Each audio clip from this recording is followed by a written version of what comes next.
न्यायालय का आदेश है इसको स्थगित रखने का। मुख्यमंत्री हर हाल में इस गणना के कार्य को पूरा कराना चाहते हैं। उच्चतम न्यायालय से हमें जाति आधारित गणना का कार्य पूरा कराने की अनुमति मिल जाएगी। नमस्कार, आप देख रहे हैं इनसाइडर लाइव। मैं हूं आपके साथ धीरेन्द्र कुमार। पटना उच्च न्यायालय के द्वारा बिहार में हो रहे जातीय आधारित गणना पर रोक लगा दी गई है अगली सुनवाई तक।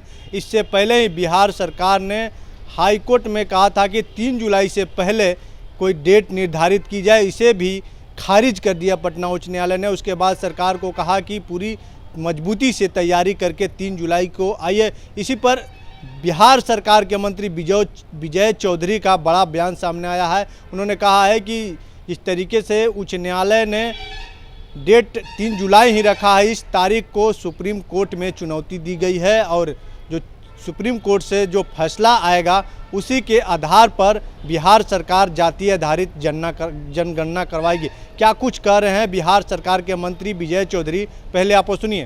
अभी तक जो जाति आधारित गणना के लिए जो भी आंकड़े एकत्रित किए गए हैं वो तो वैसे भी सुरक्षित ही है और सरकार इस गणना को शीघ्रातिशीघ्र पूरा कराना चाहती थी भी और चाहती है भी, लेकिन उच्च न्यायालय का आदेश है इसको स्थगित रखने का, तो अभी स्थगित किया गया है।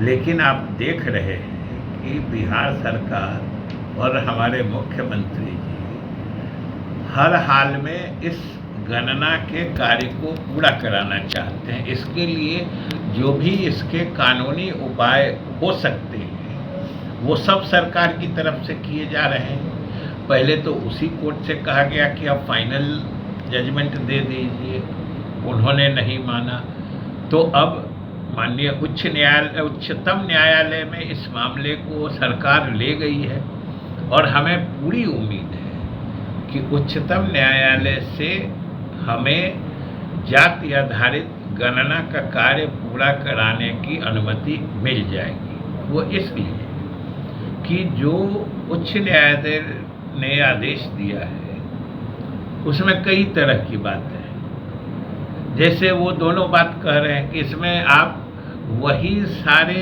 चीज़ या आंकड़े इकट्ठा कर रहे हैं जो आम जनगणना में ली जाती है।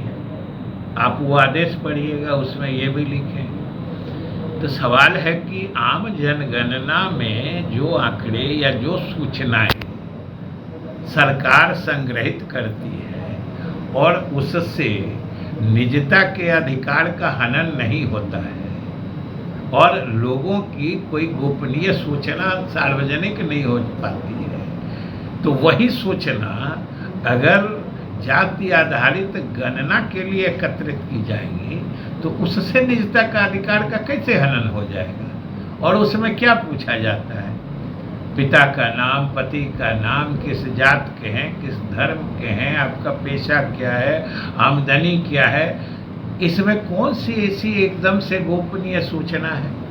ये तो आम सूचनाएं हैं और उच्च न्यायालय ने स्वयं कहा है कि ये सभी सूचनाएं वैसी ही हैं जैसी जनगणना में ली जाती हैं। तो जनगणना में ली गई सूचना और वो सब सार्वजनिक होती है, तो अगर उससे निजता के अधिकार का हनन नहीं होता है तो फिर राज्य सरकार वही सूचना लेती है तो उसे निजता का अधिकार का हनन कैसे होगा। दूसरी बात है कि उन्होंने यह भी कहा कि विधानमंडल ने अगर सर्वसम्मति से प्रस्ताव पारित किया तो उसने कानून क्यों नहीं बनाया।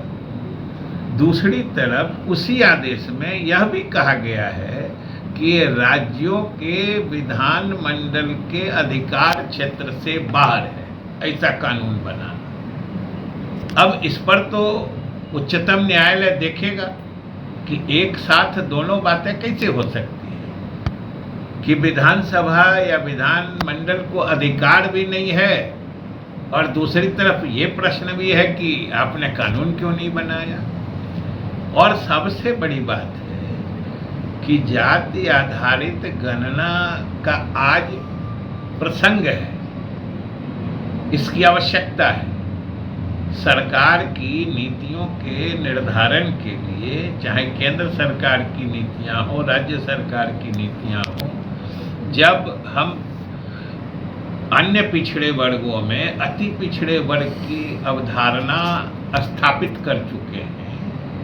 तो आपने साफ तौर पे सुना, बिहार सरकार के मंत्री विजय चौधरी ने स्पष्ट कर दिया है कि मामला जो है उच्चतम न्यायालय में चला गया है और जो उच्चतम न्यायालय से फैसला आएगा उसी के आधार पर जातीय आधारित गणना होगी। बिहार सरकार पहले भी चाहती थी और आगे भी चाह रही है कि बिहार में जातीय आधारित गणना हो। बहरहाल इस खबर में इतना ही। और भी हमारी अपडेट खबरों को देखने के लिए देखते रहे इनसाइडर लाइव। धन्यवाद।